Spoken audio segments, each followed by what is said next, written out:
فأعوذ بالله من الشيطان الرجيم. بسم الله الرحمن الرحيم. ومن يطع الله والرسول فأولئك مع الذين أنعم الله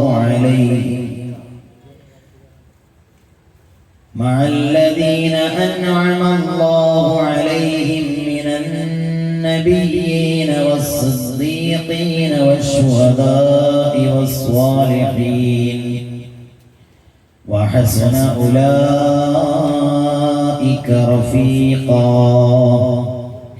صدق الله العظيم. وصدق وبلغ رسوله النبي الكريم، ونحن على ذلك من الشاهدين الشاكرين، والحمد لله رب العالمين.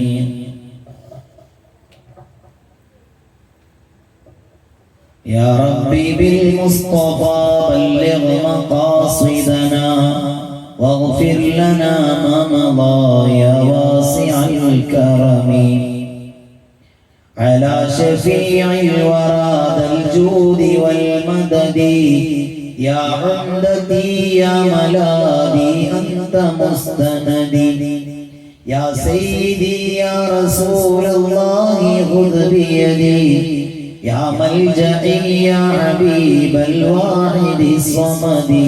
مولاي صل وسلم دائما أبدا على حبيبك خير الخلق كلهم. يا منقذ الخلق من أمواج هول غدي، وكلهم فيه يا ظهري إليك صدي. يا سيدي يا رسول الله خذ بيدي، ما لي سواك ولا ألوي لا أحدي. مولاي صل وسلم دائما أبدا على حبيبك خير الخلق كلهم. الله سبحانه وتعالى നമ്മുടെ ഈ മുബാറക്കായ മജ്‌ലിസ് അനുഗ്രഹിക്കുമാറാകട്ടെ. വിശുദ്ധമായ റബീഉൽ അവ്വലിലെ പുണ്യമായ വെള്ളിയാഴ്ച രാവിലാണ് നമ്മൾ സംഗമിച്ചിരിക്കുന്നത്. നമ്മൾ ഇന്നലെ സൂചിപ്പിച്ചതുപോലെ പുണ്യമായ വെള്ളിയാഴ്ച രാവ് നബി സല്ലല്ലാഹു അലൈഹി വസല്ലം തങ്ങളുടെ ഇഷ്ടം പാടാനും അവിടുത്തെ ഇഷ്ടം പറയാനും ഏറ്റവും കൂടുതൽ മഹത്വമുള്ള രാത്രിയാണ് വെള്ളിയാഴ്ചയുടെ രാത്രി എന്ന് പറയുന്നത്. നബി സല്ലല്ലാഹു അലൈഹി വസല്ലം തങ്ങളുടെ തിരുകൈകളിലേക്ക് നേരെ പരിശുദ്ധമായ സ്വലാത്തിന്റെ ധ്വനികൾ ഏൽപ്പിക്കപ്പെടുന്ന രാത്രി. ആ ഒരു രാത്രിയിൽ ഇതുപോലെ പ്രവാചകാനുരാഗങ്ങൾ പാടുന്ന ഒരു വേദിയിൽ സംഗമിക്കാൻ കഴിഞ്ഞു എന്നുള്ളത് അല്ലാഹു സുബ്ഹാനഹു വ തആല നമ്മുടെ ജീവിതത്തിൽ നൽകിയ ഏറ്റവും വലിയ സൗഭാഗ്യമാണ്. ഇന്ന് നമ്മൾ ചർച്ച ചെയ്യുന്നത് ജീവിതം ചിട്ടപ്പെടുത്തുന്ന കാര്യങ്ങൾക്കപ്പുറത്ത് നബി സല്ലല്ലാഹു അലൈഹി വസല്ലമ തങ്ങളാകുന്ന വിശാലമായ ഒരു സ്നേഹപ്രപഞ്ചത്തിന്റെ കാവ്യലോകത്തെയാണ് നമ്മൾ ചർച്ച ചെയ്യുന്നത്. അവിടുത്തെ അനുരാഗം പാടിയ ആശിഖീങ്ങൾ, അവിടുത്തെ ഇഷ്ടം എഴുതിയ മഹാന്മാർ, അവിടുത്തെ സ്നേഹം പാടിയും പറഞ്ഞും ജീവിതത്തിൽ വിജയത്തിനുള്ള അടിസ്ഥാനം കണ്ടെത്തിയവർ, ആ മഹാന്മാരുടെ സ്മരണകളാണ് ഇന്ന് ഈ വേദിയിൽ ഞാൻ ഉദ്ദേശിക്കുന്നത്. അല്ലാഹു നമുക്ക് തൗഫീഖ് നൽകി അനുഗ്രഹിക്കുമാറാകട്ടെ. പ്രിയമുള്ള മുഅ്മിനീങ്ങളെ, നബി സല്ലല്ലാഹു അലൈഹി വസല്ലമ തങ്ങളുടെ ഇഷ്ടം ലോകത്ത് ആദ്യമായി പാടിയത് അവിടുത്തെ സ്വഹാബത്താണ്. നബി സല്ലല്ലാഹു അലൈഹി വസല്ലമ തങ്ങളാകുന്ന ആ ഒരു സ്നേഹലോകത്തെ എങ്ങനെയാണ് അനുസ്മരിക്കേണ്ടത്, എങ്ങനെയാണ് പ്രകീർത്തിക്കേണ്ടത്, എങ്ങനെയാണ് വർണ്ണിക്കേണ്ടത് എന്നതിന് ഉത്തമമായ പാഠം സ്വഹാബത്തിന്റെ ജീവിതത്തിൽ നമുക്കുണ്ട്. പരിശുദ്ധ മക്കത്തുൽ മുകറമയിൽ നിന്ന് ശത്രുക്കളുടെ പീഡനങ്ങൾ സഹിക്കാൻ കഴിയാതെ നാട് കടന്നു സ്വഹാബത്തും നബി സല്ലല്ലാഹു അലൈഹി വസല്ലം തങ്ങളും ഹിജ്റയുടെ വഴികൾ നമ്മൾ പഠിച്ചിട്ടുണ്ട്. ഹബീബായ സല്ലല്ലാഹു അലൈഹി വസല്ലം തങ്ങളുടെ സ്വഹാബത്ത്, ആ സ്വഹാബത്താണ് ആദ്യമായി മദീനയിൽ നിന്നും മക്കയിൽ നിന്നും മദീനയിലേക്ക് പ്രയാണം ആരംഭിക്കുന്നത്. ആ പ്രയാണം തുടർന്ന് ഘട്ടഘട്ടമായി ഒരുപാട് ആളുകൾ മദീനയിലേക്ക് എത്തുകയാണ്. ആദ്യമായി ഇസ്ലാമിൽ അറിയപ്പെട്ട ഒന്നാം അഖബയും രണ്ടാം അഖബയും, രണ്ട് അഖബ ഉടമ്പടികൾ ഇസ്ലാമിൽ ഉണ്ടായിട്ടുണ്ട്. ആ ഒന്നാമത്തെ ഉടമ്പടിയിൽ നബി സല്ലല്ലാഹു അലൈഹി വസല്ലമ തങ്ങളുമായി ബൈഅത്ത് ചെയ്തവർ മദീനയിലേക്ക് തിരിച്ചുപോയി. രണ്ടാമത്തെ അഖബ ഉടമ്പടി കഴിഞ്ഞു പോകുന്ന സമയത്ത് അവർ പറഞ്ഞു, നബിയേ, ഞങ്ങളുടെ കൂടെ പരിശുദ്ധ ഇസ്ലാം പഠിപ്പിച്ചു തരാൻ ഒരാളെ നിങ്ങൾ മദീനയിലേക്ക് അയക്കണമെന്ന്. മുഅ്മിനീങ്ങളെ, നേരത്തെ നമ്മൾ പ്രഭാഷണത്തിൽ ഓർമ്മപ്പെടുത്തിയ സയ്യിദുനാ മുസ്അബ് ഇബ്നു ഉമൈർ റളിയല്ലാഹു അൻഹു എന്ന് പറയുന്ന ഒരു ദിശനാശാലിയായ ദാഇയാണ് നബി സല്ലല്ലാഹു അലൈഹി വസല്ലം തങ്ങൾക്ക് തന്റെ പരിശുദ്ധ ഇസ്ലാമിന്റെ പ്രബോധനം പഠിപ്പിച്ചു കൊടുക്കാൻ വേണ്ടി തന്നിലേക്ക് വന്ന് ബൈഅത്ത് ചെയ്തവരുടെ കൂടെ അയക്കാനുണ്ടായത്. ആ ഒരു ദാഇ വലിയ ദീർഘവീക്ഷണമുള്ള ആളായിരുന്നു. ജനങ്ങളെ പ്രബോധനം ചെയ്യാൻ വലിയ കഴിവുള്ള ആളായിരുന്നു. അങ്ങനെയുള്ള സയ്യിദുനാ മുസ്അബ് ഇബ്നു ഉമൈർ റളിയല്ലാഹു അൻഹു ഹബീബായ നബി സല്ലല്ലാഹു അലൈഹി വസല്ലം തങ്ങളോട് ഉള്ള കടപ്പാട് തീർക്കാൻ പരിശുദ്ധ മദീനയിലെ ഓരോ വീടിന്റെ അകത്തളങ്ങളും കയറി ഇറങ്ങി പരിശുദ്ധ ഇസ്ലാമിന്റെ പാഠങ്ങൾ പകർന്നു കൊടുത്ത് നബി സല്ലല്ലാഹു അലൈഹി വസല്ലം തങ്ങൾ വിശുദ്ധമായ മദീനയിലേക്ക് മഹാനായ സിദ്ദീഖുൽ അക്ബർ റളിയല്ലാഹു അൻഹുവിന്റെ കൂടെ പരിശുദ്ധമായ മക്കയിൽ നിന്ന് ഹിജ്റ വന്ന് മദീനയിലേക്ക് നബി സല്ലല്ലാഹു അലൈഹി വസല്ലം തങ്ങൾ പ്രവേശിക്കുമ്പോൾ മദീനയുടെ ബോർഡർ പ്രദേശമായ ബനിയത്തുൽ വദാ എന്ന് പറയുന്ന സ്ഥലത്ത് നബി സല്ലല്ലാഹു അലൈഹി വസല്ലം തങ്ങളെയും സന്തത സഹചാരിയായി കടന്നു വരുന്ന സിദ്ദീഖുൽ അക്ബർ റളിയല്ലാഹു അൻഹുവിനെയും സ്വീകരിക്കാൻ വേണ്ടി അവിടെ ഒരുമിച്ച് കൂടിയ പാരാവാരങ്ങളൊക്കെ വരുന്ന സ്വഹാബത്തിനെ അൻസ്വാറുകളെ ഒരുക്കി വെച്ചത് മുസ്അബ് ഇബ്നു ഉമൈർ റളിയല്ലാഹു അൻഹു എന്ന് പറയുന്ന വളരെ കാഴ്ചപ്പാടുള്ള ഒരു ദാഇയായിരുന്നു, ഒരു പ്രബോധകനായിരുന്നു. നബി സല്ലല്ലാഹു അലൈഹി വസല്ലം തങ്ങളുടെ കണ്ഠങ്ങൾ സന്തോഷം കൊണ്ട് നിറഞ്ഞ സമയമാണത്. സയ്യിദുനാ മുസ്അബ് ഇബ്നു ഉമൈർ റളിയല്ലാഹു അൻഹുവിന്റെ പ്രബോധനം നബി സല്ലല്ലാഹു അലൈഹി വസല്ലം തങ്ങൾ നേരെ കണ്ടറിഞ്ഞ നിമിഷം ശാമിന്റെ മലയിടുക്കിലൂടെ മദീനയിലേക്ക് നബി സല്ലല്ലാഹു അലൈഹി വസല്ലം തങ്ങളും അവിടുത്തെ അനുചരരായ സ്വഹാബത്ത് സിദ്ദീഖുൽ അക്ബർ റളിയല്ലാഹു അൻഹു കടന്നു വരുന്ന നേരം മുഅ്മിനീങ്ങളെ, മുബാറക്കായ മദീനയിലേക്ക് മുത്തുനബി സല്ലല്ലാഹു അലൈഹി വസല്ലം തങ്ങൾ ആദ്യമായി കാലെടുത്ത് വെക്കുന്ന സമയമാണത്. ആ സമയത്ത് ദിവസങ്ങളോളം പലതവണയും മുത്തുനബി വരുമെന്നുള്ള പ്രതീക്ഷയോടെ ഈ അൻസ്വാറുകൾ ആ തനിയത്തുൽ വദാഇൽ വന്ന് നിൽക്കാറുണ്ട്. വിഷയമാക്കാതെ, ചൂടൊരു വിഷയമാക്കാതെ ആ മരുഭൂമിയിൽ മുത്തുനബി സല്ലല്ലാഹു അലൈഹി വസല്ലം തങ്ങളെ കാത്തിരിക്കുകയാണ്. അവസാനം ശാമിന്റെ മലയിടുക്കിലൂടെ ഹബീബായ നബി സല്ലല്ലാഹു അലൈഹി വസല്ലം തങ്ങൾ മദീനയിലേക്ക് കടന്നു വരുന്ന കാഴ്ച അകലെ നിന്ന് കാണുന്നത് ഒരു യഹൂദിയായ മനുഷ്യനാണ്. ആ യഹൂദിയായ മനുഷ്യൻ വിളിച്ചു പറയുന്ന, മദീനക്കാരെ, നിങ്ങൾ കാത്തു നിൽക്കുന്ന പ്രവാചകർ അതാ ശാമിന്റെ മലയിടുക്കിലൂടെ മദീനയിലേക്ക് കടക്കുന്നുണ്ട്. ആ ഒരു സമയം അൻസ്വാറുകൾ എന്തൊരു ആനന്ദത്തിലാണ്. കാരണം ജീവന് തുല്യം സ്നേഹിക്കുന്ന, കാണാൻ കൊതിക്കുന്ന, സ്വീകരിക്കാൻ ഇഷ്ടപ്പെടുന്ന സയ്യിദുനാ മുഹമ്മദുർ റസൂലുള്ളാഹ് സ്വല്ലല്ലാഹു അലൈഹി വസല്ലം തങ്ങൾ മദീനയിലേക്ക് കടന്നു വരുന്ന കാഴ്ച കണ്ടപ്പോൾ മധുര പാടാൻ നമ്മെ പഠിപ്പിച്ചത് സ്വഹാബയാണ്. ആ അൻസ്വാറുകൾ ചെറിയ മക്കളുടെ കയ്യിൽ കൊടുത്ത ദഫ് മുട്ടിയിട്ട് അവര് പാടുകയാണ്, ത്വാലഅൽ ബദ്റു അലൈനാ മിൻ സനിയാതിൽ വദാഇ വജബ ശുക്രു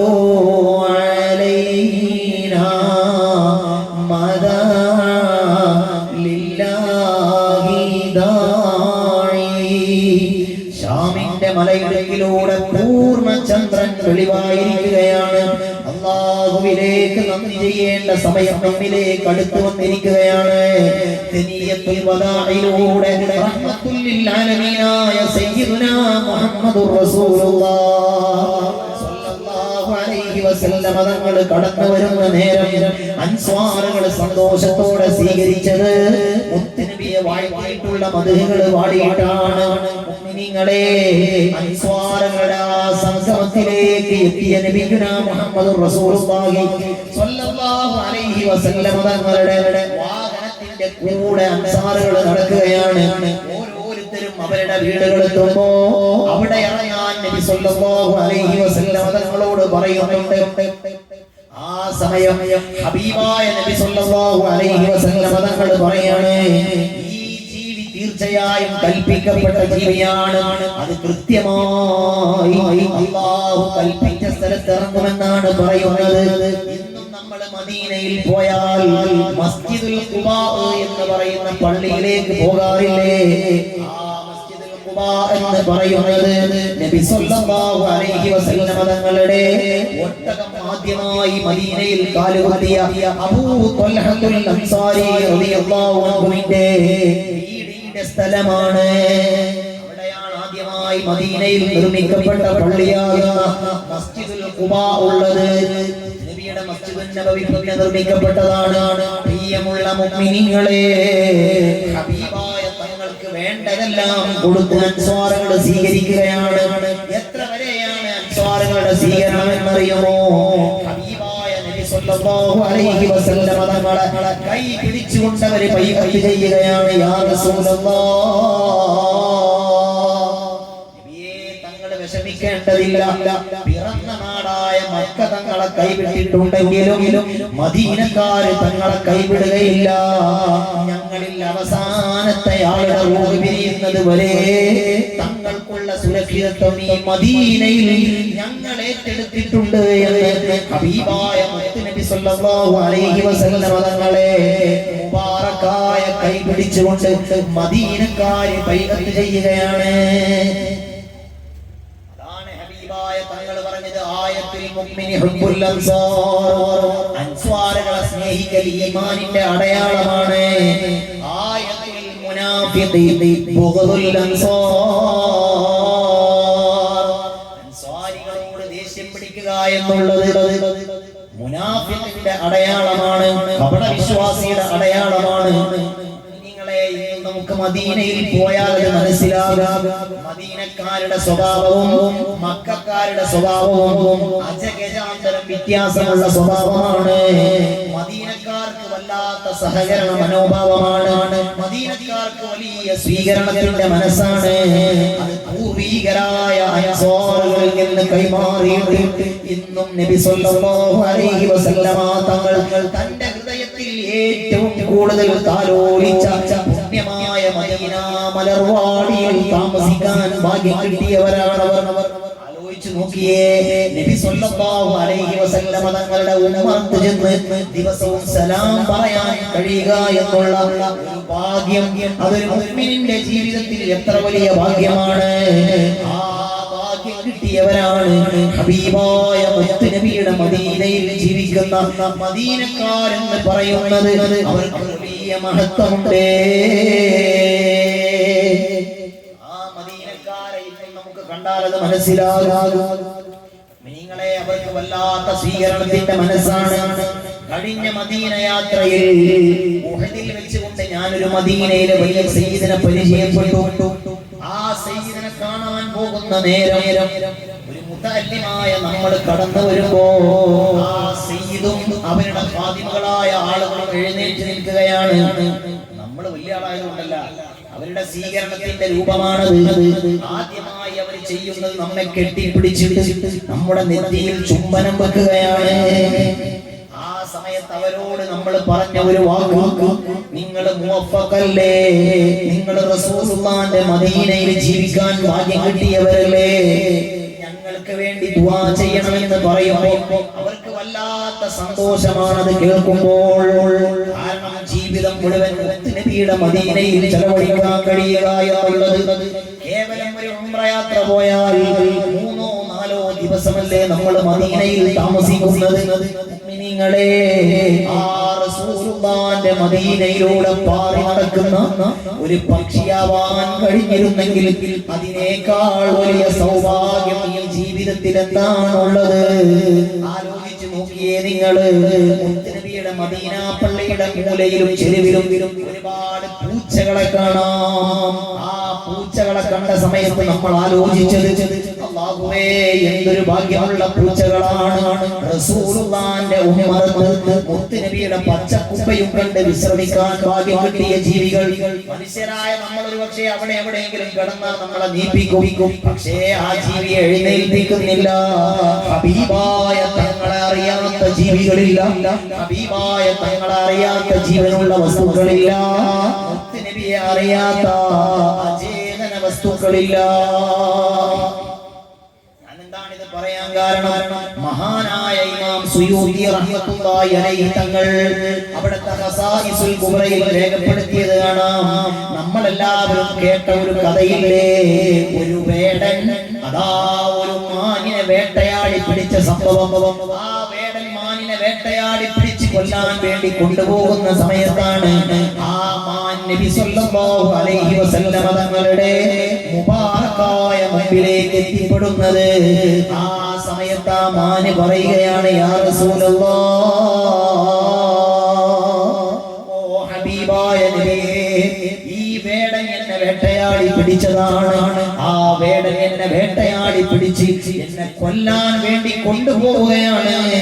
ഞാനാണെങ്കിലോ ചെറിയ പിഞ്ചു മക്കളുള്ള ഒരു അമ്മയാണ്, ഒരു ഉമ്മയാണ്.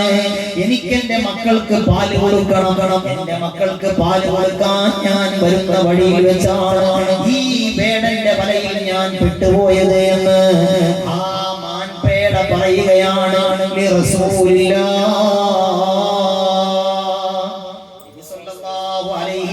തങ്ങളോടോട് കേവലം ബുദ്ധിയില്ലാത്ത ഒരു ജീവിയല്ലേ അത്?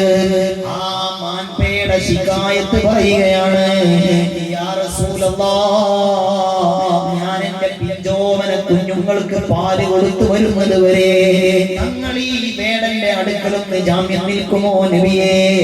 ആ നബി സല്ലല്ലാഹു അലൈഹി വസല്ലം തങ്ങൾ ആ വേടനോട് പറയുകയാണ്, വേട്ടക്കാരനോട് പറയുകയാണ്, ആ മാൻപേട പോയി പാല് കൊടുത്തു വരട്ടെ, അതുവരെ നിങ്ങൾക്ക് മുമ്പിൽ ഞാൻ ജാമ്യമാണ്. നിങ്ങളെ റഹ്മത്തുല്ലിൽ ആലമീനായ തങ്ങൾ ആ മാൻപേടയ്ക്ക് തന്റെ കുട്ടികൾക്ക് പാല് കൊടുക്കാൻ വേണ്ടി ഹബീബായ മുത്തുനബി ആ വേടന്റെ മുമ്പിൽ കാവൽ നിൽക്കുകയാണ്, ജാമ്യം നിൽക്കുകയാണ്. ആ മാൻപേട പാല് കൊടുത്ത് മടങ്ങി വന്നു ഇലാ ജനാബി റസൂലില്ലാഹ് സ്വല്ലല്ലാഹു അലൈഹി വസല്ലം തങ്ങളുടെ മുവാജഹത്തിലേക്ക്, തങ്ങളുടെ മുമ്പിലേക്ക് ആ മാൻപേട മടങ്ങി വന്നുകൊണ്ട് പറയാണ്, ഞാൻ എന്റെ മക്കൾക്ക് പാല് കൊടുത്തിട്ടുണ്ട്. ഈ കാഴ്ച കണ്ട് അമ്പരന്ന് നിൽക്കുന്ന വേട്ടക്കാരനായ മനുഷ്യൻ ഉടനെ ആ മാൻപേടയെ മോചിപ്പിക്കുകയാണ്. അശ്ഹദു അല്ലാ ഇലാഹ ഇല്ലല്ലാഹു വ അന്ന മുഹമ്മദർ റസൂലുള്ളാഹ്. ആ മനുഷ്യൻ അവിടെ വെച്ച് മുസ്ലിമാവുകയാണ്. 3 ലക്ഷം ഹദീസ് മനപ്പാടമുള്ള ഇമാമുന സുയൂത്തി റഹ്മത്തുള്ളാഹി അലൈഹി തങ്ങൾ മുത്തുനബിയുടെ പ്രത്യേകതകൾ എഴുതിയ ഖസായിസുൽ കുബ്രയിൽ ഈ സംഭവം ഉദ്ധരിച്ചത് കാണാം. അതാണ് ഉമറുൽ ഖാദി തങ്ങൾ അവിടെ മദീനയുടെ വരികളിലൂടെ പാടിയത്.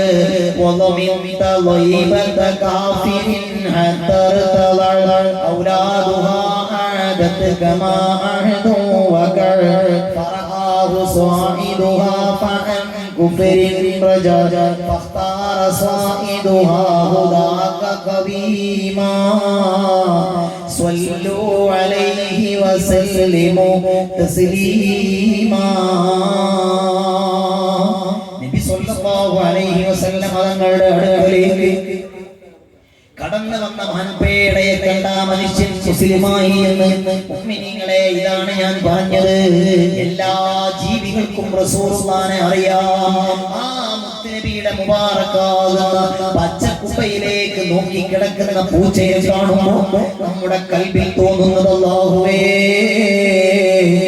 എന്തൊരു ഭാഗ്യമുള്ള ഭാഗ്യമുള്ള ജീവിയാണ്. ഹബീബായ മുത്തുനബിയുടെ ഉമ്മറന്ന് മുത്തുനബിയിലേക്ക് നോക്കിക്കിടക്കാൻ ഭാഗ്യമുള്ള ജീവിയല്ലേ അത്. മുഅ്മിനീങ്ങളെ, അതാണ് മദീന.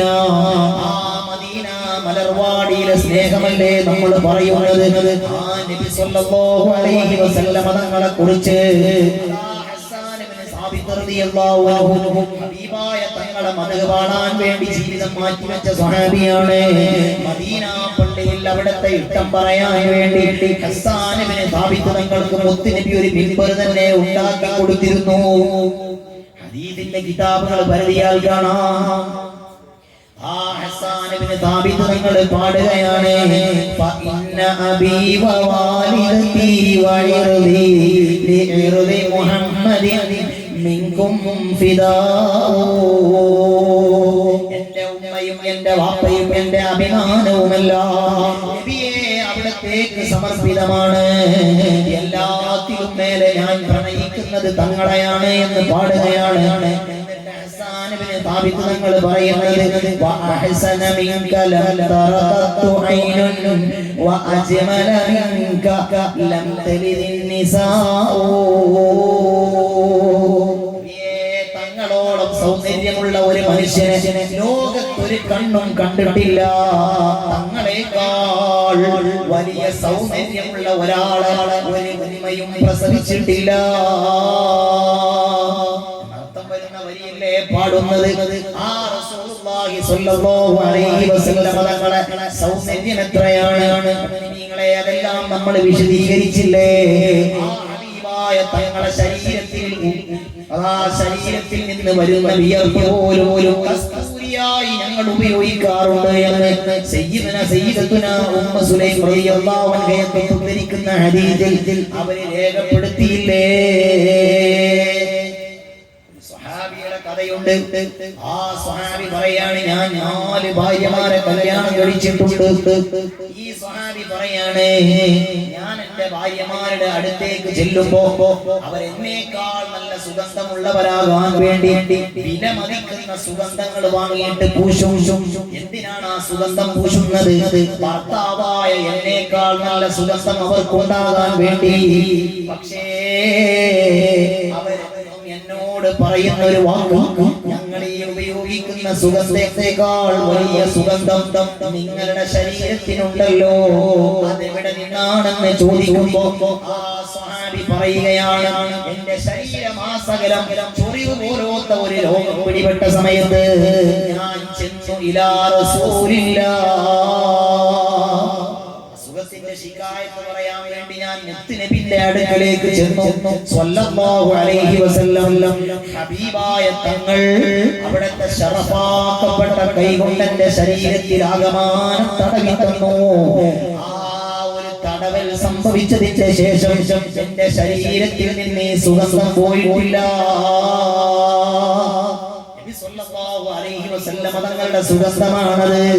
അതാണ് ഹസ്സാൻ തങ്ങൾ പറഞ്ഞത്, ശബീഹുക ബദറുൽ ലൈലി ബൽ അൻത അൻവറു വവജ്ഹുക മിൻ മാഇൽ മലാഅതി അസ്ഹറു സുൽതുക കാഫൂറുൻ വറഫഉക അംബറു വസുക യാഖൂതുൻ വബഖീക ജൗഹറു. ജലാശയത്തിൽ സൂര്യന്റെ പ്രകാശം അടിച്ചാൽ അത് എത്രത്തോളം ഭാഗത്തേക്കാണ് റിഫ്ലക്ട് ചെയ്യുക, ഇതുപോലെ തങ്ങളുടെ മുഖം വെട്ടി തിളങ്ങുകയാണ് എന്ന് അർത്ഥം വരുന്ന വരിയല്ലേ സ്വഹാബ പാടിയത്. അംബറിനെ വെല്ലുന്ന സുഗന്ധമായിരുന്നു റസൂലുള്ളാഹിക്കുണ്ടായിരുന്നത്. മുഅ്മിനീങ്ങളെ, യഥാർത്ഥ കസ്തൂരി എത്ര രൂപ വിലമതിക്കുന്ന സാധനമാണ്. നബി അജ്മീറിലൊക്കെ പോയി കഴിഞ്ഞാൽ കസ്തൂരി എന്ന് തട്ടിപ്പ് സാധനമാണ്. എന്തോ ഈ പോത്തിന്റെ ഒക്കെ ശരീരത്തിലുള്ള എന്താ പറയാ, ഈ രോമങ്ങളൊക്കെ വെച്ച് ഒട്ടിച്ച് കണ്ടൊരു ഉണ്ടാ, അത് കസ്തൂരിയാണെന്ന് പറയുന്നത് 40 രൂപ കസ്തൂരി ഇടുന്നു. കസ്തൂരി എന്ന് പറയുന്നത് വലിയ വിലയുള്ള വസ്തുവാണ്. ലോകത്തെ ഏറ്റവും വലിയ സുഗന്ധമുള്ള വസ്തുവാണ്. ആ കസ്തൂരിയേക്കാൾ അംബറിനേക്കാൾ വലിയ പ്രഭയാണ് തങ്ങൾക്കുള്ള മണം. ആ കസ്തൂരിയേക്കാൾ വലിയ മണമാണെന്ന് സ്വഹാബത്ത് പറയാണ്. മുഅ്മിനീങ്ങളെ, നബി സല്ലല്ലാഹു അലൈഹി വസല്ലം തങ്ങളെ മുബാറക്കായ കൈ പിടിച്ച സ്വഹാബത്ത് നബി സല്ലല്ലാഹു അലൈഹി വസല്ലം തങ്ങളുടെ ഉള്ളംകൈയിന്റെ മാർദ്ദവത്തെ കുറിച്ച് പറഞ്ഞത് എന്താണ്? ആ മസിസ്തു ദീബാജം വലാ ഹരീറാ അല്യന മിൻ കഫി റസൂലില്ലാഹ്. നബി സല്ലല്ലാഹു അലൈഹി വസല്ലം തങ്ങളുടെ കൈയിനേക്കാൾ മാർദ്ദവമുള്ള ഒരു പട്ടും ഞങ്ങൾ തൊട്ടിട്ടില്ല. ഏറ്റവും കൂടുതൽ മാർദ്ദവമുള്ള സാധനമല്ലേ പട്ട് എന്ന് പറയുന്നത്? ആ പട്ടിനേക്കാൾ വലിയ മാർദ്ദവമുണ്ട് ശഫീആയ മുത്ത് നബി സല്ലല്ലാഹു അലൈഹി വസല്ലം തങ്ങളുടെ കൈയിനെ എന്ന് സ്വഹാബ പറയുകയാണ്. കൃത്യമായി രേഖപ്പെടുത്തുകയാണ്. അങ്ങനെയാണ് നബി സല്ലല്ലാഹു അലൈഹി വസല്ലം തങ്ങൾ ആ മുത്ത് നബിയെ സ്വഹാബ ഇങ്ങനെ വർണ്ണിച്ച് പാടുകയാണ്. അതല്ലേ മുഅ്മിനീങ്ങളെ, പരിശുദ്ധമായ റബീഉൽ അവ്വൽ കടന്നു വരുമ്പോഴേക്ക് നമ്മളെല്ലാവരും റസൂലുള്ളാഹിന്റെ മദ്ഹ് പാടുന്നത് കേവലം നമ്മൾ ഉണ്ടാക്കിയ ഒരു പ്രവർത്തനമല്ല, നമ്മുടെ മുൻഗാമികൾ ഉണ്ടാക്കിയ പ്രവർത്തനമല്ല.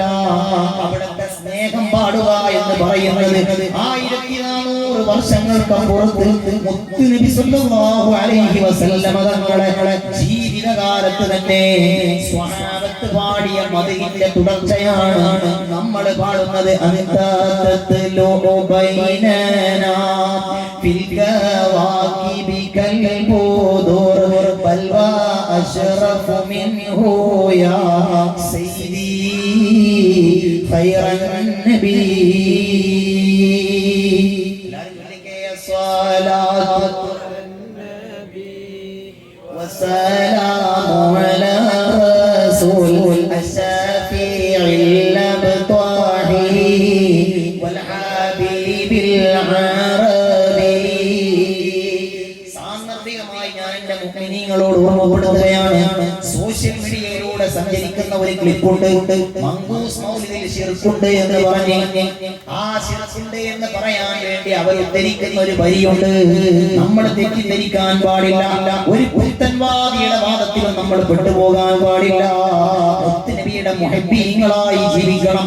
അല്ലാഹു നമുക്ക് തൗഫീഖ് നൽകട്ടെ. ആ വരി ഏതാണ്? മങ്കൂസ് മൗലിദ് ശിർക്ക് പ്രചരിപ്പിക്കുന്നതാണ് എന്ന് പറയുന്ന വരിയായി അവർ പാടാറുള്ള വരി ഏതാണ്? ഇർതകബതു അലൽ ഖതാ ഗൈറ ഹസ്രിൻ വഅദദ ലക അശ്കൂ ഫീഹി യാ സയ്യിദി ഖൈറൻ നബി. ചൊല്ല് അസ്സലാത്തു അലൻ നബി വസ്സലാമു അലാ റസൂൽ الأبطحي والحبيب العربي. ഞാൻ ഈ നാട്ടിൽ വന്ന സമയം എന്നെ ഏറ്റവും കൂടുതൽ സഹായിച്ച ഒരു മനുഷ്യനുണ്ട് എന്ന് സങ്കല്പിക്കുക. ആ മനുഷ്യൻ എനിക്ക് വേണ്ടി രാപ്പകലുകൾ കഷ്ടപ്പെട്ടു, എനിക്ക് വേണ്ടതെല്ലാം ചെയ്തു തന്നു.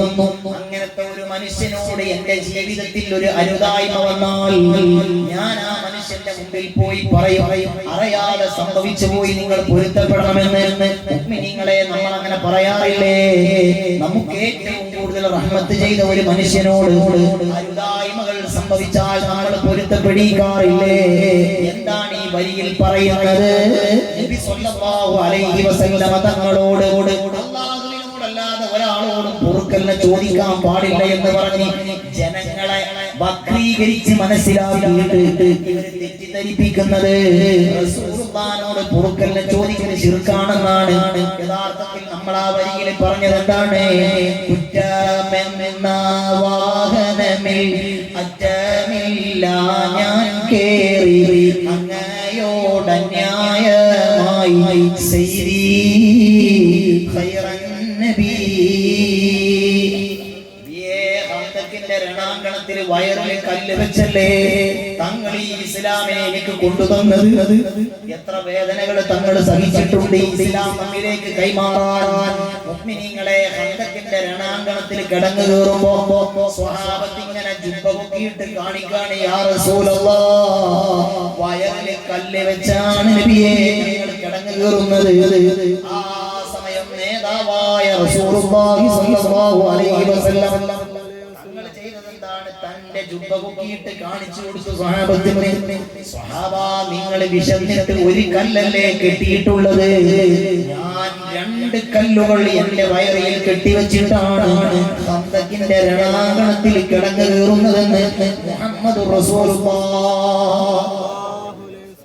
കഷ്ടപ്പെട്ട് തങ്ങൾ നമുക്ക് ഇസ്ലാം കൊണ്ടുവന്നു. ആ ഇസ്ലാമിന്റെ നിയമങ്ങൾ പഠിപ്പിച്ചു തന്നു. ആ നിയമത്തിൽ നമ്മൾ അരുതായ്മകൾ ചെയ്തു പോയി. നമ്മൾ തങ്ങളോട് പറയാണ്, നബിയേ, ഞങ്ങൾക്കറിയാതെ തെറ്റുപറ്റി, തങ്ങളോട് ഞങ്ങൾ നന്ദികേട് ചെയ്തു പോയി. തങ്ങൾ ഞങ്ങൾക്കത് പൊറുക്കണേ നബിയേ. എവിടെയാണ് ശിർക്കുള്ളത്? ഇതിലെവിടെയാണ് കുഫറുള്ളത്? അതാണ് ആ ബലിയിലൂടെ നമ്മൾ പറയുന്നത്. അല്ലാതെ ഗഫൂറായ അല്ലാഹുവിനുള്ള വിശേഷണം മുത്തുനബിക്ക് നമ്മൾ ചാർത്തിയതല്ല. പരിശുദ്ധമായ ഖുർആൻ തന്നെ നമ്മോട് പറഞ്ഞത് എന്താണ്?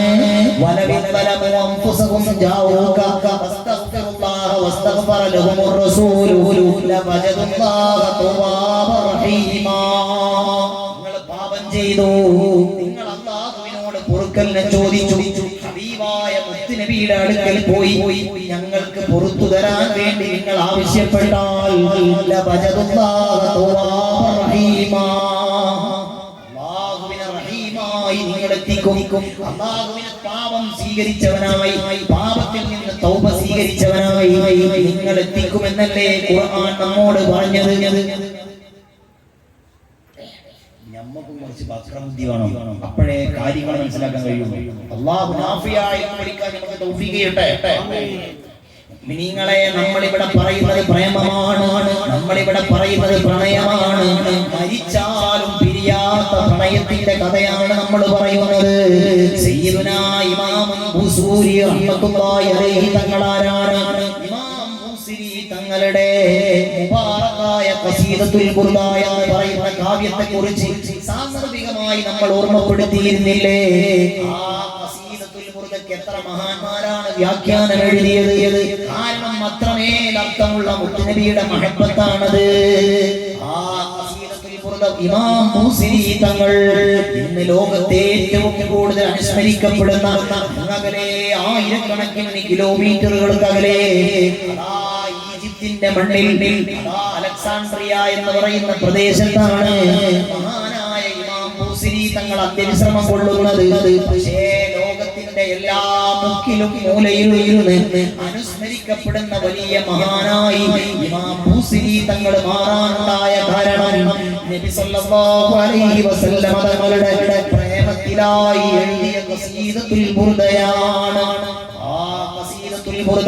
ലോകത്തെ ഏറ്റവും കൂടുതൽ സ്വീകാര്യത കിട്ടിയ ഗ്രന്ഥമല്ലേ? ഇമാം ബൂസിരി തങ്ങൾ എപ്പോഴാണ് ഈ ബുർദ എഴുതിയത് അറിയുമോ നിങ്ങൾക്ക്?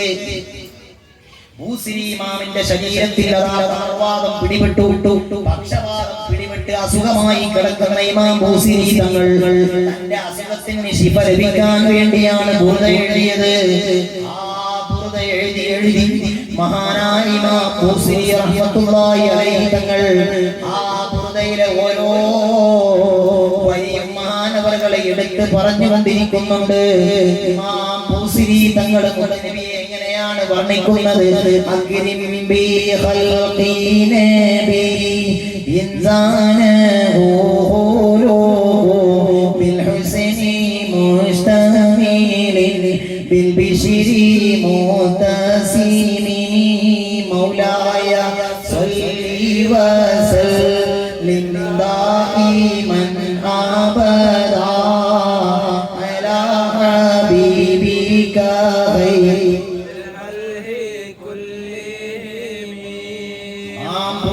തങ്ങൾ പറയുന്നത് പ്രസന്ന വദനത്താൽ വിശേഷിതവും സൗന്ദര്യത്താൽ ഏറ്റവും കൂടുതൽ ഭംഗിയുള്ളവരുമായ സ്വഭാവം കൊണ്ടാണെങ്കിൽ അലങ്കൃതമായ ഒരു പ്രവാചകനാണ് സയ്യിദുനാ മുഹമ്മദുർ റസൂലുള്ളാഹ്. നബിയെ വർണ്ണിച്ചുകൊണ്ട് മഹാനവറുകൾ പറയാണ് കസ്സഗരി ഫീ താറഫീൻ വൽ ബദരി ഫീ ശറഫി വൽ ബഹരി ഫീ കാറമി വദ്ദഹരി ഫീ ഇമാമി ചൊല്ല് മൗലായ സല്ലി വസല്ലിം ദായിമൻ അബദ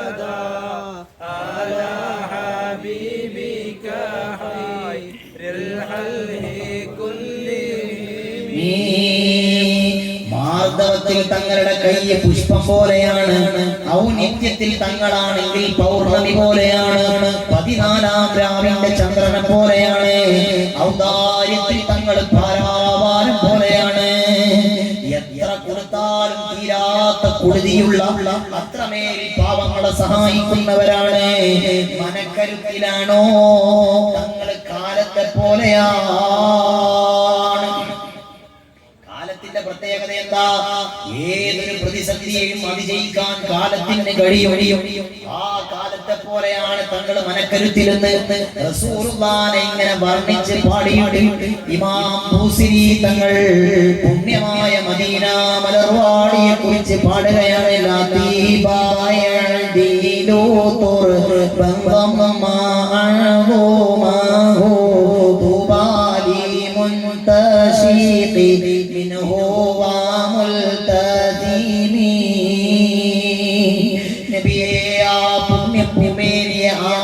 ചെയ്ത് കിടക്കുന്ന പരിശുദ്ധമായ മദീനയിലെ മണ്ണുണ്ട്. ആ മണ്ണിനോട് കിടപിടിക്കുന്ന ഒരു സുഗന്ധമേതാണ്? ആ മണ്ണിനോട് കിടപിടിക്കുന്ന ഒരു മണ്ണേതാണ് ഈ പ്രപഞ്ചത്തിലുള്ളത്? ആ മണ്ണ് ചുംബിക്കാൻ ഭാഗ്യം കിട്ടിയവർ ലോകത്തെ ഏറ്റവും വലിയ ഭാഗ്യവാന്മാർ തന്നെ. മദീനയിൽ കാലുകുത്താൻ കഴിയുക എന്നുള്ളത് അല്ലാഹു നൽകുന്ന വലിയ സൗഭാഗ്യമാണ്. മുഅ്മിനീങ്ങളെ അല്ലാഹു നമുക്കൊക്കെ തൗഫീഖ് നൽകുമാറാകട്ടെ. ഇങ്ങനെ റസൂലുള്ളാഹിനെ അനുസ്മരിച്ച് പാടിയിട്ട് അവസാനം ഇമാം ബൂസിരി തങ്ങൾ പറയുകയാണ്, ഖദംതുഹു ബിമാദിഹി നസ്തഖീലു ബിഹി ദുനൂബാ അംരിൻ മാലാ ഫി ശിഅരി വൽ ഖിദാമി. അതാ ബൂസിരി ഇമാമിന് ഭൂതകാലം ഉണ്ടായിരുന്നു. ആ ഭൂതകാലം എങ്ങനെയായിരുന്നു? കൊട്ടാരത്തിലെ കവിമാരെ പുകഴ്ത്തി പാട്ടുപാടുന്ന, കൊട്ടാരത്തിലെ രാജാക്കന്മാരെ പുകഴ്ത്തി പാട്ടുപാടുന്ന കൊട്ടാര കവിമാരുണ്ട്. പല പണി എന്താ? രാജാക്കന്മാരെ ഇങ്ങനെ പുകഴ്ത്തി പാടിയിട്ട് അതിന് കാശ് വാങ്ങുവാൻ. ഇങ്ങനെ കേവലം ഒരു കൊട്ടാര കവിയായിരുന്നു ബൂസിരി ഇമാം. അല്ലാഹു അവർക്ക് വലിയ തൗഫീഖ് കൊടുത്തപ്പോഴാണ് അവർ നബിയുടെ മഹബത്ത് എഴുതാൻ തുടങ്ങിയത്. ആ കാവ്യരചനയിലും സേവനത്തിലുമായി കൊട്ടാര സേവയുമായി കഴിഞ്ഞുപോയ ഒരു ആയുസിന്റെ പാപങ്ങളിൽ നിന്ന് രക്ഷ നേടാനുള്ള മാർഗമായി ഞാൻ കണ്ടത് ഖിദ്മത്ത് മദിഹി റസൂലില്ലാഹ്. നബി തങ്ങളുടെ പ്രേമകാവ്യത്തിനുള്ള സേവനമാണ്. മുഅ്മിനീങ്ങളെ, അതാണ് ഞാൻ നിങ്ങളോട് പറഞ്ഞത്. വലിയ വലിയ മഹാന്മാര് പോലും അവരെ വിജയത്തിനുള്ള ഏറ്റവും വലിയ വഴിയായി കണ്ടത് മഹബ്ബത്തു റസൂലില്ലാഹ്. ആ നബി സല്ലല്ലാഹു അലൈഹി വസല്ലം തങ്ങളെ കുറിച്ച് പ്രതീക്ഷയോടെ ബൂസിരി ഇമാം പറഞ്ഞ വാക്ക് നിങ്ങൾ ഓർത്തു നോക്കിയേ. ആ ഹബീബായ തങ്ങളെ കുറിച്ച് പറയുന്നത് എന്താണ്? ഹശാഹു അയ്യഹരീമ റാജീമ കാരീമഹു ഔ യർജി അൽ ജാറു മിൻ ഗൈറ മുഹ്തറമി. ചൊല്ലൂ മദീനയിലേക്ക് ഒരു സ്വലാത്ത്. മൗലായ സ്വല്ലി വസല്ലിം ദായിമൻ അബദാ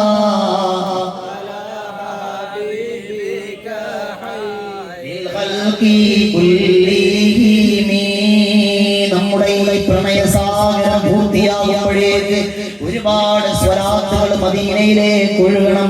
മുഅ്മിനീങ്ങളെ, ആ വരിയിലൂടെ ബൂസിരി ഇമാം പ്രതീക്ഷയോടെ കിടപ്പിലായ സ്ഥലത്ത് കിടന്ന് പറയുന്നത് എന്താണ്? നബിയെ, അവിടെ ഔദാര്യം കാക്ഷിക്കുന്ന ഒരു മനുഷ്യനെയും തങ്ങൾ കൈപിടിയൂല.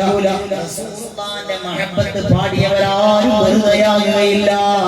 എന്നിട്ട് പറയുന്നത് എന്താണ്? തങ്ങളുടെ സാമീപ്യം തേടുന്നവരെ ആദരിക്കാതെ നിരാശരാക്കി തങ്ങൾ മടക്കൂല. ഇത്ര ദിവസമായി നമ്മൾ ഇവിടെ കേട്ടുകൊണ്ടിരിക്കുന്നത് ആ റസൂലുള്ളാഹിന്റെ പ്രണയമല്ലേ? ആ അനുരാഗ ലോകത്തിന്റെ പാഠങ്ങളല്ലേ? അല്ലാഹു അക്കൂട്ടരിൽ നമ്മയും പെടുത്തുമാറാകട്ടെ. ഈ പ്രണയകാവ്യം പൂർത്തിയായി ഇമാം ബൂസിരി തങ്ങൾ തങ്ങളതാ ഉറക്കിലേക്ക് പോവുകയാണ്. ആ മനാമിൽ കടന്നു വരുന്നു നബി സല്ലല്ലാഹു അലൈഹി വസല്ലം തങ്ങൾ കടന്നു വരികയാണ്. ഹബീബായ തങ്ങൾ കടന്നു വന്നുകൊണ്ട് ചോദിക്കുകയാണ് മഹാനായ ഇമാം ബൂസിരി തങ്ങളോട്, മോനെ എന്താണ് നിന്റെ വിഷമമെന്ന്? ബൂസിരി ഇമാം പറയാണ്, ശരീരമാസകലം രോഗം പിടിപെട്ട് ഞാൻ കിടപ്പിലാണ്. ഉടനെ നബി സല്ലല്ലാഹു അലൈഹി വസല്ലം തങ്ങൾ ബൂസിരി ഇമാമിന്റെ ശരീരത്തിൽ ഒരു പുതപ്പ് പുതച്ചു കൊടുത്തു എന്ന് ബുർദയുടെ ചില ശറഹുകളിൽ കാണാം. മറ്റു ചില ശറഹുകളിൽ നബി തങ്ങൾ പുതച്ചു കൊടുത്ത് ശരീരമാസകലം തടവി എന്നും കാണാം. ബുർദ എന്ന് പറഞ്ഞാൽ പുതപ്പാണ്. അതിന്റെ മറ്റൊരു പേര് ബുർദ, രോഗശമനം എന്നാണ്. ഏതായിരുന്നാലും മുത്തുനബി തടകിയതും ബൂസിരി ഇമാമിന്റെ അസുഖം സുഖപ്പെട്ടു പോയി. ബുർദയുടെ 12ഓളം 13ഓളം ശറഹുകൾ എന്റെ കയ്യിൽ തന്നെയുണ്ട്. എത്ര വലിയ വലിയ മഹാന്മാരാണ് ബുർദയ്ക്ക് വ്യാഖ്യാനം എഴുതിയത്. എത്ര രോഗം സുഖപ്പെട്ട സംഭവമാണ് എഴുതിയത്. നിങ്ങളെ എന്ത് രോഗമുണ്ടെങ്കിലും മുത്തുനബിയുടെ ബുർദയെ നമ്മൾ നേർച്ചയാക്കി ചൊല്ലിയാൽ കേവലം 130 വരിയല്ലേ അതുള്ളത്. അത് വലിയ ആശ്വാസം തന്നെ. നബി സല്ലല്ലാഹു അലൈഹി വസല്ലം തങ്ങളുടെ അനുരാഗമാണ് വിജയത്തിനുള്ള വഴി എന്ന് ഞാൻ പറഞ്ഞില്ലേ. മുഅ്മിനീങ്ങളെ, എത്ര മഹാന്മാരുടെ കഥ പറയാനുണ്ട് നമുക്ക് ഈ സമയം മതിയാകുന്നില്ല. എത്ര മഹാന്മാരുടെ കഥ നമുക്ക് പറയാനുണ്ട്. അല്ലാഹു വരും ദിവസങ്ങളിൽ നമുക്ക് തൗഫീഖ് നൽകട്ടെ. ഇമാം ബൂസിരി റഹ്മത്തുള്ളാഹി അലൈഹി തങ്ങൾ മാത്രമല്ല, ലോകത്ത് കടന്നുപോയ എല്ലാ മഹാന്മാരും അവരെ വിജയത്തിനുള്ള മാർഗമായി കണ്ടത് മുഹമ്മദുർ റസൂലുള്ളാഹി സ്വല്ലല്ലാഹു അലൈഹി വസല്ലമ തങ്ങളാണ്. അറിയുമോ നിങ്ങൾക്ക് ഇമാം അബൂ ഹനീഫ റഹ്മത്തുള്ളാഹി അലൈഹി തങ്ങളെ നേരത്തെ നമ്മൾ അബൂ ഹനീഫ ഇമാമിനെ കുറിച്ച് പറഞ്ഞിട്ടില്ലേ? നിങ്ങളെ അബൂ ഹനീഫ ഇമാമിന്റെ ജീവിതത്തിൽ അവർ ചെയ്ത അമലുകൾ കേട്ടാൽ നമ്മൾ ഞെട്ടിപ്പോകും. 10 ലക്ഷം ഹദീസ് മനപ്പാടമുള്ള പണ്ഡിതനാണ്. 4 മദ്ഹബിന്റെ ഇമാമിങ്ങളിൽ പ്രമുഖനാണ്. സ്വഹാബത്തിൽപ്പെട്ട പലരെയും കണ്ട താബീകളിൽപ്പെട്ട മഹാനാണ്. ഇമാം അബൂ ഹനീഫത്തുൽ കൂഫി റഹ്മത്തുള്ളാഹി അലൈഹി തങ്ങളെ കുറിച്ച് ഇമാം ശാഫിഈ റഹ്മത്തുള്ളാഹി അലൈഹി തങ്ങൾ പറയാണ്, 30 കൊല്ലം മുടങ്ങാതെ സുന്നത്ത് നോമ്പ് അനുഷ്ഠിച്ച മഹാനാണ്. റമദാൻ 30 ആക്കാൻ നമ്മൾ കഷ്ടപ്പെട്ടു. റമദാനിൽ പിന്നെ ഒരു റമദാന്റെ ബർക്കത്തോടെ അങ്ങനെ കഴിഞ്ഞു പോയി. ഒരു സുന്നത്ത് നോമ്പ് വൈകുന്നേരമാക്കണമെങ്കിൽ എത്ര പണിയുണ്ട്? ശരിയല്ലേ? 30 വർഷം തുടരെ നോമ്പ് നോറ്റ മഹാനാണ് മഹാനായ ഇമാം അബൂ ഹനീഫത്തുൽ കൂഫി റഹ്മത്തുള്ളാഹി അലൈഹി തങ്ങൾ. ആ അബൂ ഹനീഫ ഇമാമിനെ കുറിച്ച് ശാഫിഈ ഇമാം പറയുന്നത് എന്താണ്? കാന അബൂ ഹനീഫ റഹിമഹുല്ലാഹ് ലാ യനാമുൽ ലൈല വസല്ല സുബ്ഹ ബിവുദൂഇൽ ഇശാഇ 40 സന. നിങ്ങളെ ഇതെങ്ങനെയാണ് നമ്മൾ പറയുക? 40 വർഷം ഇശാ നിസ്കരിച്ച വുദൂ കൊണ്ട് സുബ്ഹി നിസ്കരിച്ചിട്ടുണ്ട് ഇമാം അബൂ ഹനീഫ റഹ്മത്തുള്ളാഹി അലൈഹി. നമുക്ക് നമ്മുടെ ബുദ്ധി കൊണ്ട് ഉൾക്കൊള്ളാൻ കഴിയുന്നുണ്ടോ? ഇങ്ങനത്തെ ഒരു ജീവിതം നമുക്ക് ഉൾക്കൊള്ളാൻ കഴിയുന്നുണ്ടോ? അബൂ ഹനീഫ ഇമാമിന്റെ ജീവിതത്തിൽ 40 വർഷം 40 ദിവസം എന്നല്ല പറഞ്ഞത്, 40 വർഷം ഇശാ നിസ്കരിച്ച വുദൂ മുറിയാതെ ആ വുദൂ കൊണ്ട് സുബ്ഹി നിസ്കരിച്ചിട്ടുണ്ട്. വഖതമൽ ഖുർആന ഫിൽ മൗദിഇൽ ലദീ മാത ഫീഹി. ആനായ ഇമാം അബൂ ഹനീഫ തങ്ങൾ വഫാത്താകുന്ന സമയമായപ്പോഴേക്ക് 7000 തവണ ഖുർആൻ ഖത്മ ചെയ്തിട്ടുണ്ട്. ഒരു വട്ടം ഖുർആൻ ഖത്മ ചെയ്തവർ എത്രയുണ്ടാകും നമ്മുടെ മജ്ലിസിൽ? നമ്മളെല്ലാവരും ഉൾക്കൊള്ളേണ്ട ഒരു പാഠമാണിത്. ഈ ഐമത്തിന്റെ ജീവിതം എന്താണ്? ഈ മഹാന്മാർ ആരാണ്? എങ്ങനെയാണ് ഇവരെ നമ്മൾ മനസ്സിലാക്കുക? കേവലം സ്വഹാബത്തിന്റെ കാലങ്ങൾക്ക് ശേഷം ജീവിച്ച ഒരു മഹാന്റെ കഥയല്ലേ നമ്മൾ പറയുന്നത്? ജീവിതത്തിൽ വഫാത്താകുമ്പോഴേക്ക് 7000 തവണ പരിശുദ്ധ ഖുർആൻ ഖത്മ ചെയ്തിട്ടുണ്ട്. ഇമാം ഷഅറാനി തങ്ങൾ അവിടുത്തെ ത്വബഖാത്തുൽ കുബറയിൽ ഉദ്ധരിക്കുന്നുണ്ട്. ഞാൻ അവസാനിപ്പിക്കട്ടെ. അബൂ ഹനീഫ ഇമാമിന്റെ ജീവിതം മുഴുവൻ ഇങ്ങനെ അമൽ ചെയ്തുകൊണ്ട് ജീവിച്ച അബൂ ഹനീഫ ഇമാമിനെ കുറിച്ച് ജനങ്ങൾ പറയുകയാണ്. ആരാണ് പറയുന്നത്? ഇമാം ബുഖാരി റഹ്മത്തുള്ളാഹി അലൈഹി തങ്ങളും അബൂ ഹനീഫ ഇമാമിന്റെ ഉസ്താദായ മക്കി ഇബ്നു ഇബ്രാഹിം തങ്ങളും അവർ രണ്ടുപേരും പറയുകയാണ്, ജാലസ്തുൽ കൂഫീന, ഞങ്ങൾ ഇങ്ങനെ കൂഫക്കാരെ അടുക്കലിരുന്നു. അബൂ ഹനീഫ ഇമാമിന്റെ ഉസ്താദ് ബുഖാരി ഇമാമിന്റെ ഉസ്താദും ശിഷ്യനും ഒന്നിച്ചുകൊണ്ട് ഇങ്ങനെ ഇരിക്കുന്ന രംഗം പറയാണ്. ഞങ്ങൾ കൂഫയിൽ ഇങ്ങനെ ഇരിക്കുന്ന നേരം ഞങ്ങൾ കണ്ടിട്ടില്ല അബീ ഹനീഫത, ആ കൂഫ എന്ന് പറയുന്ന നാട്ടിൽ അബൂ ഹനീഫ ഇമാമിനേക്കാൾ വലിയ സൂക്ഷ്മതയുള്ള ഒരു മനുഷ്യനെ ഞങ്ങൾ കണ്ടിട്ടില്ല. അതാ മറ്റു ചില മഹാന്മാര് പറയുകയാണ്. മഹാനായ ഹസൻ ഇബ്നു മുഹമ്മദുൽ ലൈസി തങ്ങൾ പറയുന്നത്, ഞാൻ കൂഫയിലേക്ക് ഒരിക്കൽ ചെന്നു. ഞാൻ അവിടുന്ന് ജനങ്ങളോട് ചോദിക്കുകയാണ്, നിങ്ങളുടെ ഈ കൂഫയിൽ ഏറ്റവും കൂടുതൽ അമൽ ചെയ്യുന്ന ആളാരാണ്? അങ്ങനെ ചോദിക്കുന്ന സമയത്ത് ആ കൂഫക്കാര് പറയുന്ന മറുപടി, അവരെല്ലാവരും ഒരേ സ്വരത്തിൽ ഞങ്ങളെ ചൂണ്ടിയത് ഇലാ അബീ ഹനീഫ, ഇമാം അബൂ ഹനീഫ തങ്ങളിലേക്കാണ് ഞങ്ങളെ ചൂണ്ടിയത്.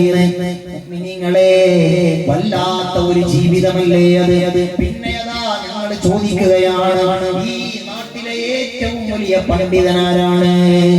ആ പണ്ഡിതനാരാണെന്ന് ചോദിക്കുന്ന സമയത്ത് ജനങ്ങൾ ഞങ്ങളെ ചൂണ്ടുന്നത് ഇലാ അബീ ഹനീഫ, ഇമാം അബൂ ഹനീഫ റഹ്മത്തുള്ളാഹി അലൈഹി തങ്ങളിലേക്കാണ്.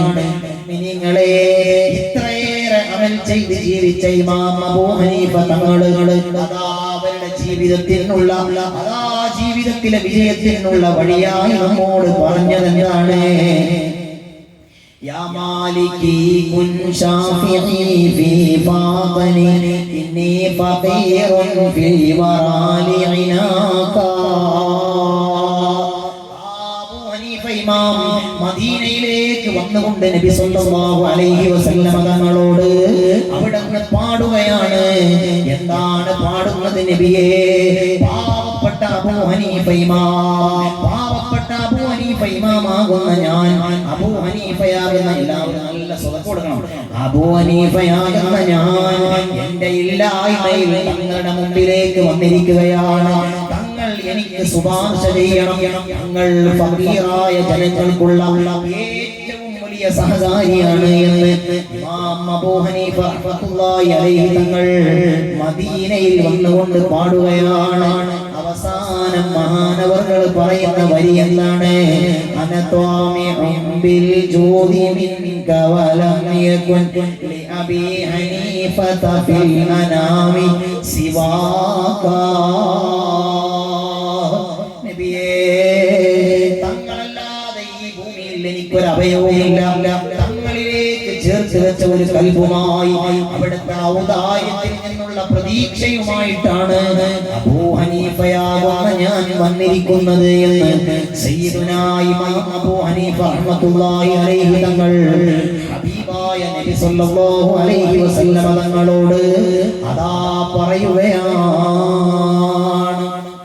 നിങ്ങളെ ആലോചിക്കുകയെ, ഇത്രയേറെ അമൽ ചെയ്ത അബൂ ഹനീഫ ഇമാം, അവർക്ക് സ്വർഗം നേടാൻ അവരെ അമൽ തന്നെ ഏറെയല്ലേ. പക്ഷേ അവരുടെ ജീവിതത്തിലെ വിജയത്തിനുള്ള മാനദണ്ഡമായി കണ്ടത് മഹബ്ബത്തു റസൂലില്ലാഹ്. എല്ലാ മുഅ്മിനീങ്ങളും ഒന്ന് എഴുന്നേറ്റ് നിൽക്കുമോ? നമ്മുടെ ഇന്നത്തെ മജ്‌ലിസ് നമുക്ക് വേഗം അവസാനിപ്പിക്കാം. ഇന്ന് വെള്ളിയാഴ്ചയല്ലേ, അല്പം സ്വലാത്ത് നമുക്ക് ചൊല്ലണമല്ലോ പ്രിയമുള്ള മുഅ്മിനീങ്ങളെ.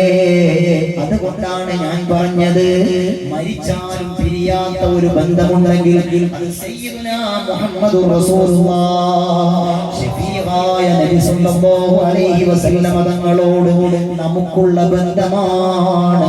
ഇനിയും എത്ര ഇമാമിങ്ങളുടെ കഥകൾ നമുക്ക് പറയാനുണ്ട്, എത്ര സ്നേഹത്തിന്റെ കഥകൾ നമുക്ക് പറയാനുണ്ട്.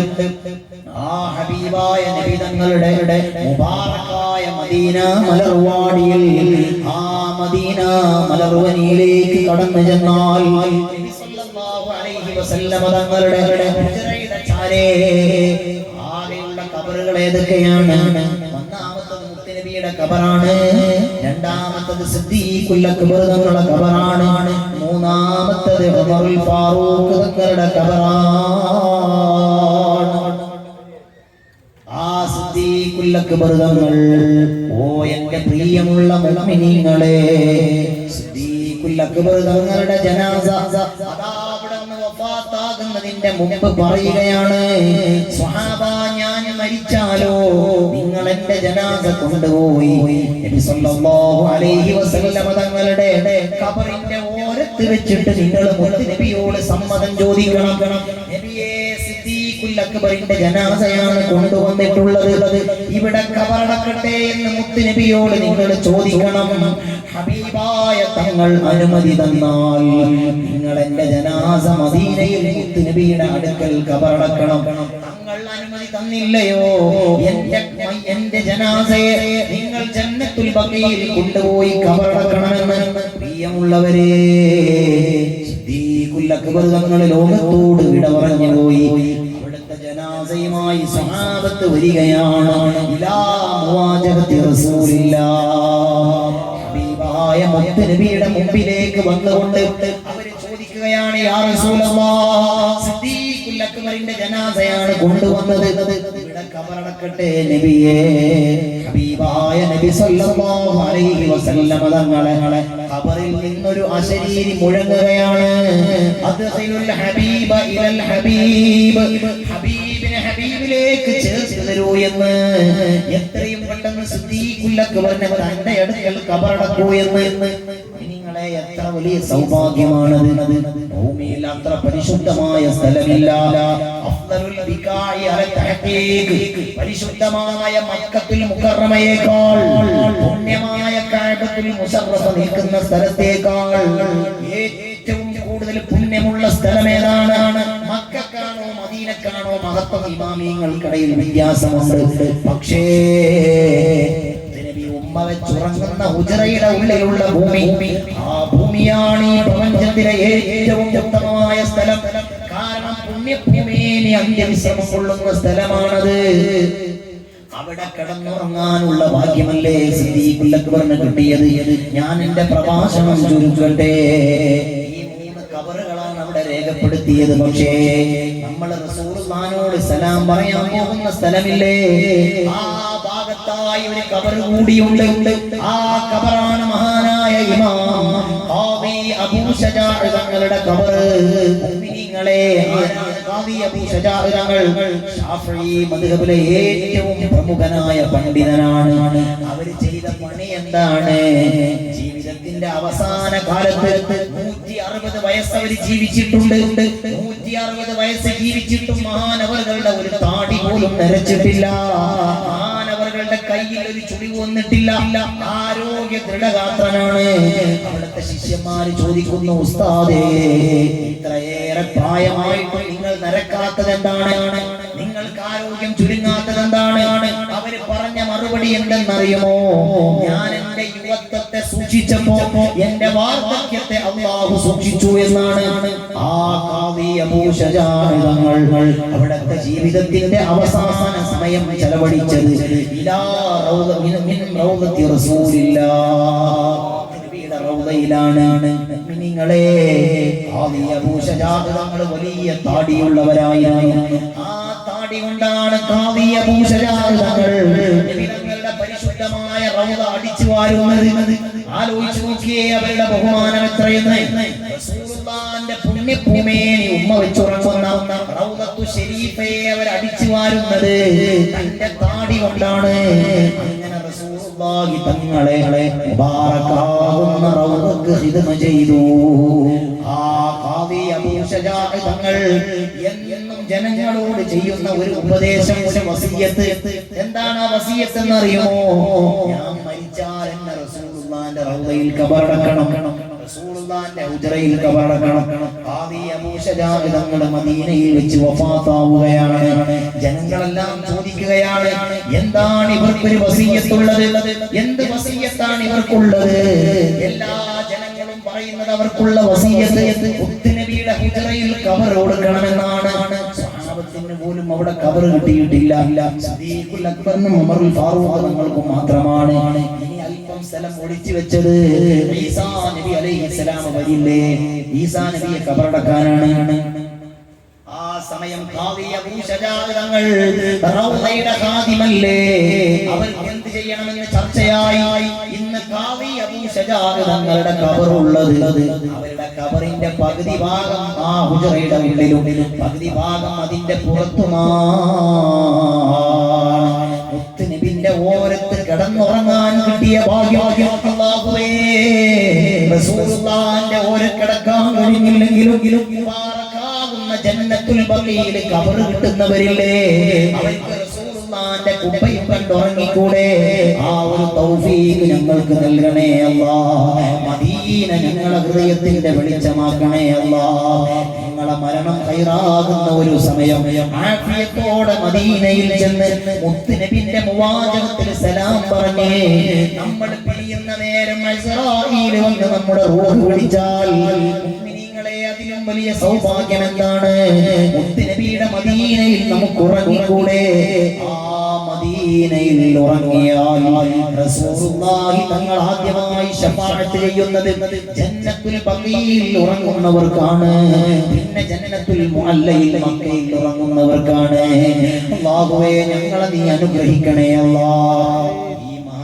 ൊക്കെ കൽബ് കൊടുത്തതുപോലെ റസൂലുള്ളാഹിനെ പ്രണയിച്ച് അവിടുത്തെ പ്രേമലോകം പറഞ്ഞിട്ട് തീരുന്നില്ല. അല്ലാഹുവേ, ഞങ്ങൾക്ക് വലിയ തൗഫീഖ്, ഇനിയും ഒരുപാട് നാടുകളിൽ നിന്റെ ഹബീബിനെ പറയാനുള്ള ഭാഗ്യം നൽകണേ അല്ലാഹ്. ഈ മുഅ്മിനീങ്ങൾക്കെല്ലാവർക്കും റസൂലുള്ളാഹി തങ്ങളുടെ ശഫാഅത്ത് നീ കൊടുക്കണേ അല്ലാഹ്. നമ്മളെല്ലാവരെയും കബൂലാക്കി തരട്ടെ ഇൻഷാ അല്ലാഹ്. ഞാൻ തുടങ്ങിയ വിഷയം കാൽ ഭാഗമായിട്ടില്ല, ബാക്കി നമുക്ക് നാളെ പറയാം. വആഖിറു ദഅവാനാ അനിൽ ഹംദുലില്ലാഹി റബ്ബിൽ ആലമീൻ. വസ്സലാമു അലൈക്കും വറഹ്മത്തുള്ളാഹി വബറകാതുഹു.